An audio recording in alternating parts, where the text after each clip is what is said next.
Hey everyone, back again. Today I'm going to talk about Richard Hofstadter's very important essay titled The Paranoid Style of American Politics, which is super important, once again, for conspiracy theory research. And as you can see, I'm not doing a Foucault episode because I'm going to save those for the new year. After this episode, I'm going to take a couple weeks to relax, or ostensibly relax. And then after that, I'll come back with some fresh Foucault stuff at his lectures at the Collège de France, which is going to be great. It's going to be a good time.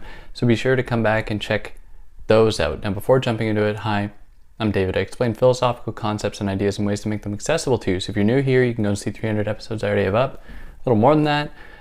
If you want to see episodes I release every week, sometimes twice a week, be sure to subscribe.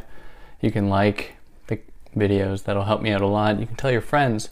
That'll help me out a lot.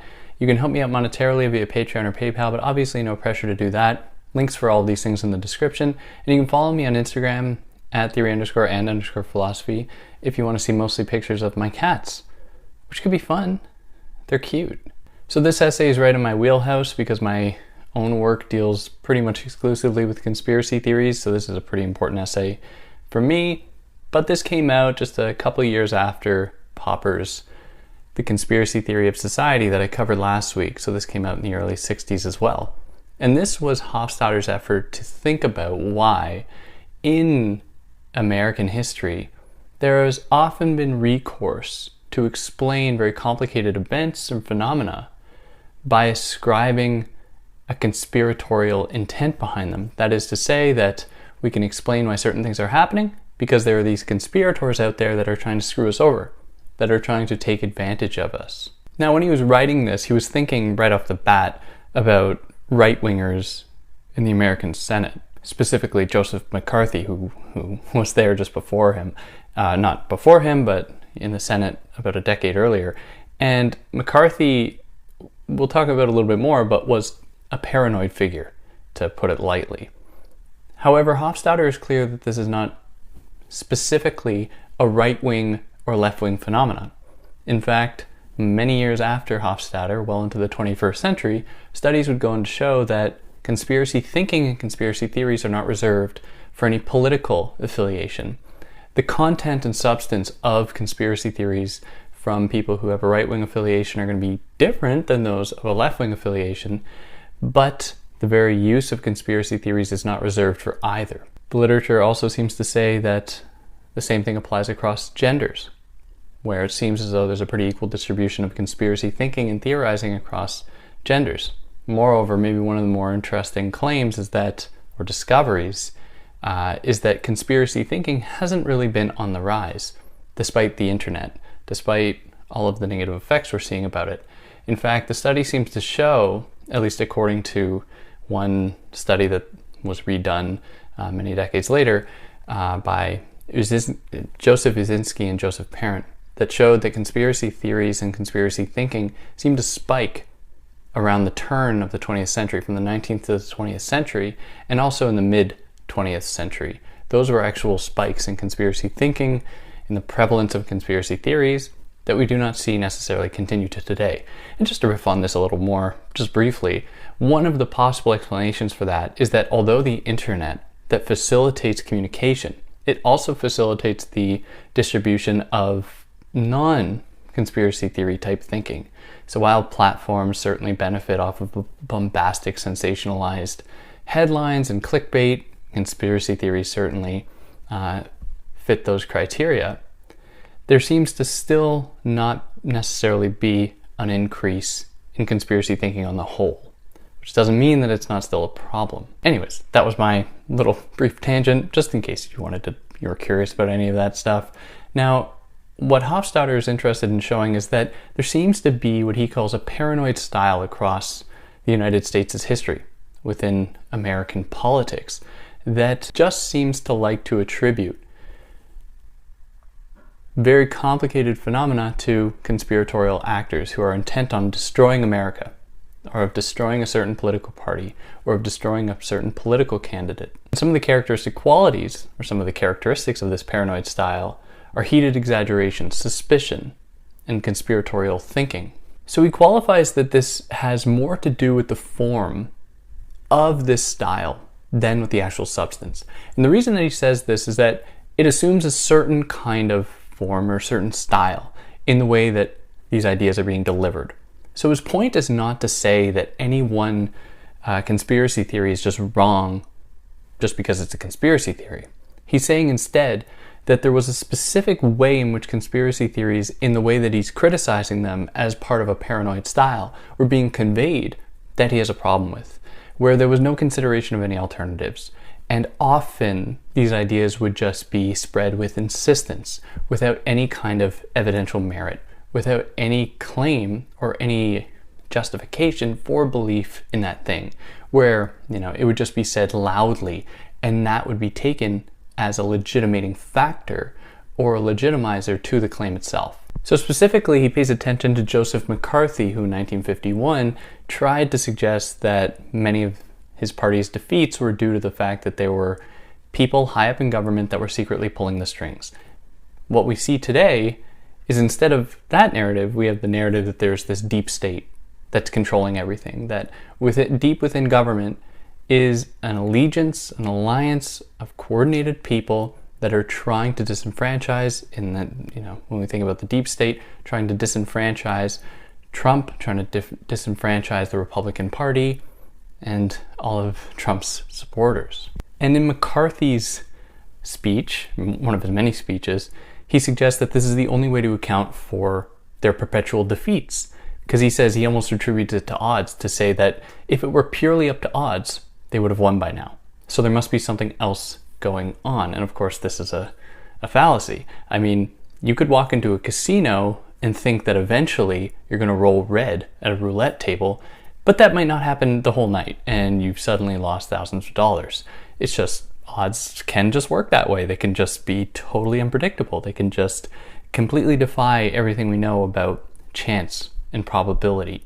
But in any case, it gives people solace to be able to attribute very complicated things, maybe things that are only attributable really to chance, try to say that no, there is intent behind it. There are real people who are pulling the strings here, and that's a lot more comforting than thinking that the universe is just aligned against you, or the odds are just aligned against you, and they seem to be aligned against you perpetually. And the same thing we saw in the 2020 election after Trump had lost.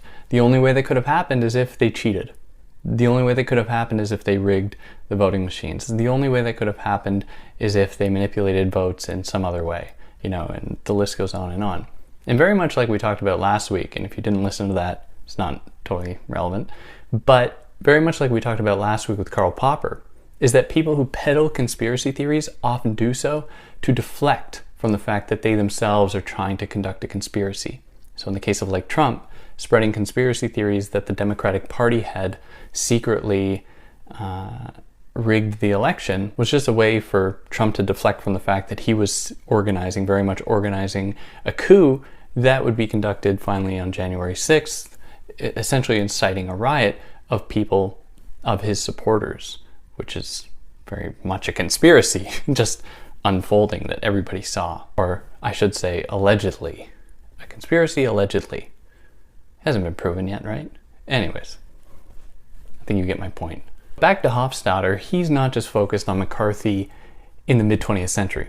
He jumps back much earlier to the late 19th century. Specifically, he points to an example from 1895 where there were these claims that European big shots were trying to control global gold supplies so that they could control the price of gold. Then he presents another example from the mid-19th century, from 1855, a Texas newspaper that tried to say that the Catholic Church was in league with European monarchs to try to overthrow the Protestant way of life within the United States. And this was a very popular idea, that the Roman Catholic Church was trying to overthrow the government within the United States.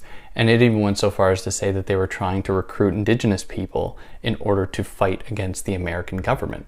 Now again, this serves a very useful function for people who want to grab or maintain power.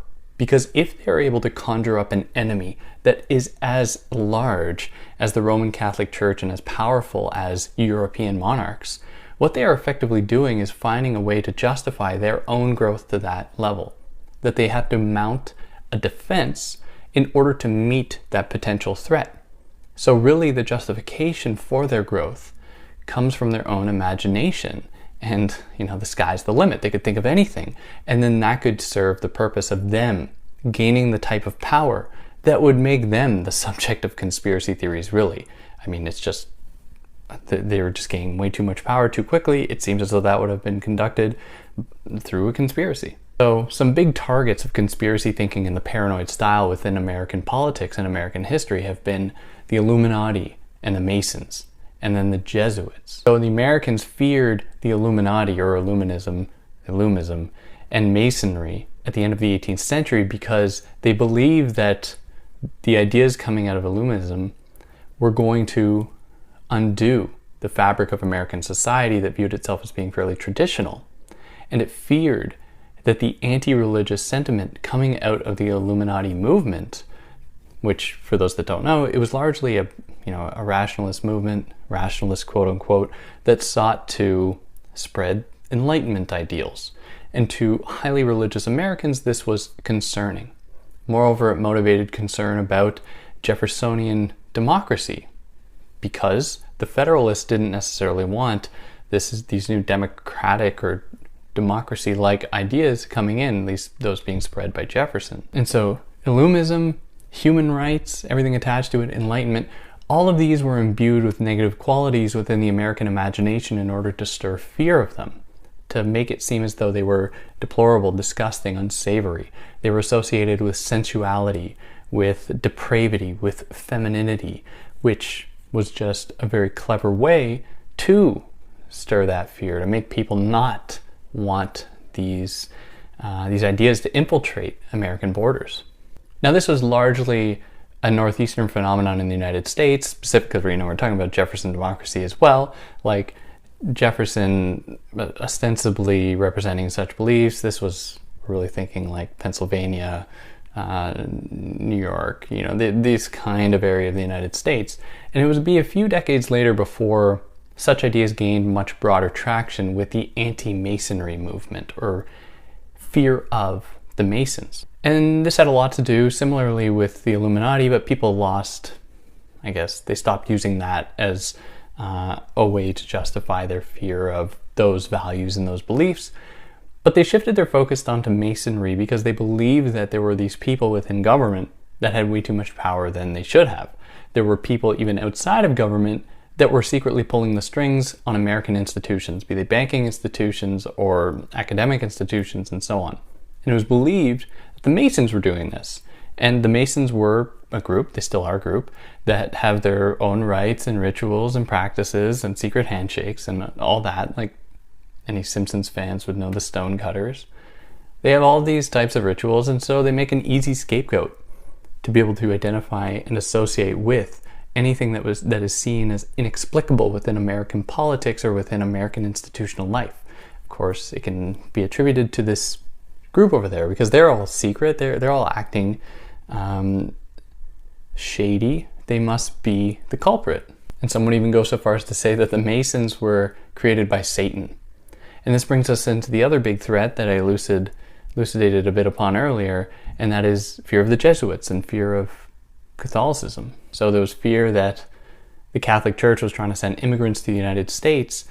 Largely, I assume this was targeted against Irish immigrants, to send immigrants to skew the vote or to overthrow the American way of life, which we certainly hear a lot of, this kind of rhetoric, this fear of immigrants, very much within the United States well into the 21st century. And there was fear that priests were sacrificing babies and really wacky stuff, ways to justify animosity towards this other faith, that is the Catholic faith. Now, what all of these conspiracy theories have in common, that is just the few I've mentioned from the 19th century, from much before Hofstadter, is that they felt like their way of life, their values were being attacked from the outside. Largely like something was coming to America that was going to undo all the good stuff they believed they had.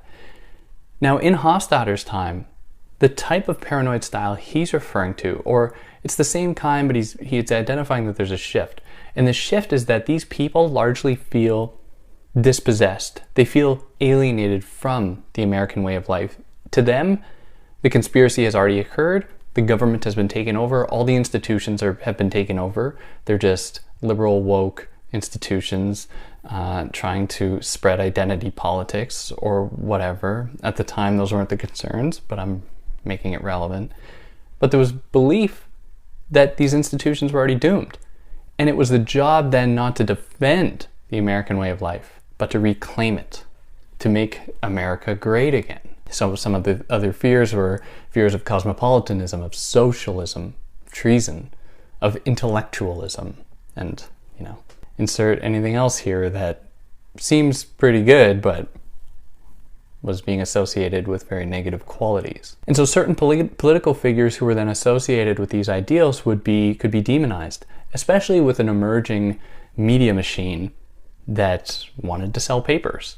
And if they were able to put things on their on their headlines about American politicians being Satan's children, or trying to destroy America, or being part of the deep state, or being part of an international cabal of secret financiers and bankers, then they could sell lots of newspapers. And so we could see the emergence then of, there are many implications to this, but certainly we would see then how politics and its spectacle in the media came to emerge, how they came to grow alongside one another. So Roosevelt's New Deal was illustrated as being this communist plot, very much like how the Green New Deal was dragged through the mud a few years ago by the Republican Party.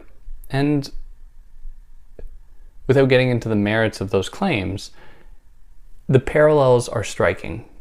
At least these criticisms of the Green New Deal mirroring those of the New Deal, Roosevelt's New Deal, and just the entire history of the American paranoid style. So for the paranoid spokesperson, doom is always around the corner because the world is reduced between absolute good and absolute evil.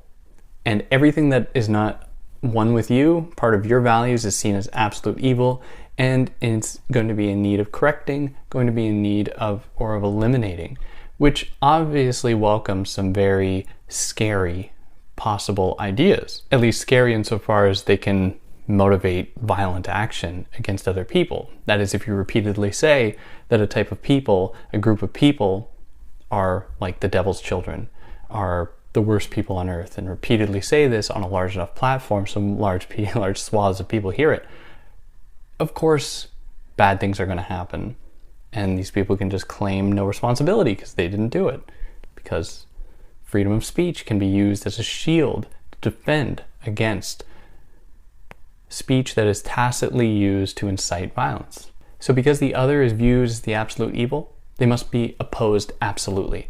And if you do not participate in their opposition, then you are on their side. You are seen as being on their side. Now, Hofstadter allocates a little bit of space to discuss another figure in all of this who he calls the renegade. And the renegade is a figure who apparently left a secret group and then lived to tell the tale. So he provides a few examples of this, of people who had left these apparently very oppressive groups, like one woman named Maria Monk, who left the Catholic Church from Montreal, actually, left the Catholic Church there and wrote this book, this memoir called Awful Discourses, in which she laid out the hardships she'd experienced, the abuse she had experienced and witnessed within the Catholic Church. And this was used as a way to justify anger and violence against Catholics. And there's an obsession among such people to accumulate as many facts as possible. And this is often used as a way to compensate for a lack of cohesion among those facts. And if anyone has seen the movie JFK, Oliver Stone's JFK, you'd know exactly what I mean. So for those of you that haven't seen it, I'll just briefly explain. That movie goes through what feels like 10,000 different possible explanations for what happened to JFK and implicates so many people with so many varying interests that it's almost impossible to follow. And this is something you might see if you ever dipped into those strange parts of the internet with conspiracy theories, is that they just inundate you with facts. And that is a very clever strategy to leave it up then to the viewer or the reader or whatever to make up the story themselves. They've been nudged a little bit in the way that the facts are told and presented. I mean, there is an overarching idea here, like with Oliver Stone's JFK. That is that JFK wasn't killed only by Lee Harvey Oswald. So that is the point you must arrive at. And you are given all of these breadcrumbs to get there. And you can get there. But the process by which you got there has been clouded by the very fact that you are so committed to arriving at that conclusion that if you were to actually look back at the steps you took to get there, you'd find that the ground you were on was not very stable. It was probably very flimsy. And if somebody had come along, or somebody comes along and knocks over some of the support beams holding you up on your flimsy stand, then it's revealed that maybe the argument wasn't quite as airtight as you might have thought. But on first glance, it doesn't look like that because there are just so many facts. You're just presenting so many facts.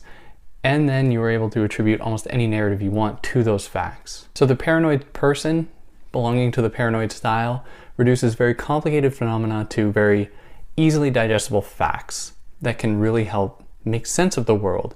And there is something appealing to that. I mean, the world is quite chaotic. It's kind of comforting to know that there's some intent behind it. There's a design. There are people doing things that can explain why I'm poor, or can explain why I'm experiencing oppression. And that can make it really easy to understand the world. And so Hofstadter suggests that the person, the paranoid person belonging to the paranoid style, undergoes a kind of double oppression. Insofar as we are all sufferers from history, he is making a very generalizing claim here. Some people benefit quite a bit from history, but he suggests we are all sufferers from history. But the paranoid person is a double sufferer because they are subject and victim to their own fantasies that make them scared of everyone, that make it hard for them to develop relationships, that isolate them from their friends and family in favor of these ideas that isolate them from everyone else. And it can be a very hard thing to take someone out of, because if they really believe that people are out to get them, it's going to be hard to reintegrate them back into society, because then they're vulnerable. They're going to be vulnerable in those spaces. And yeah, that's Hofstadter's The Paranoid Style of American Politics. If you like what I did, you can like, share, subscribe, tell your friends who knows they might get a kick out of it. If you didn't like what I did, you can leave a bad review. You always have that option. You'll make me feel horrible, but you can do it. I'll catch you in a few weeks when I get back with some Foucault lectures. Till then, take care.